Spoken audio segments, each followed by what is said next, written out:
সভায় এবং শুরুয়াতে যাকে বীজ পোঁতা বলা হয়, তাই তো? সেই বীজ পোঁতায় এসে আজকে যখন আমি এদিক থেকে আসছি, আমার হৃদয়, আমার এই মন আনন্দ এক উপলব্ধি করছে যে হ্যাঁ, এই এলাকার মানুষ সত্যিকারের দায়িত্ববান মানুষ, এই এলাকার মানুষ সত্যিকারের নবীপ্রিয় মানুষ, এই এলাকার মানুষ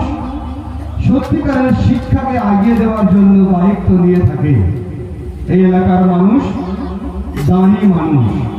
এই এলাকার মানুষ হৃদ এবং সমস্ত দোস্তিকে বন্ধনের জায়গায়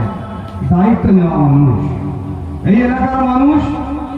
ইসলামকে আগিয়ে নিয়ে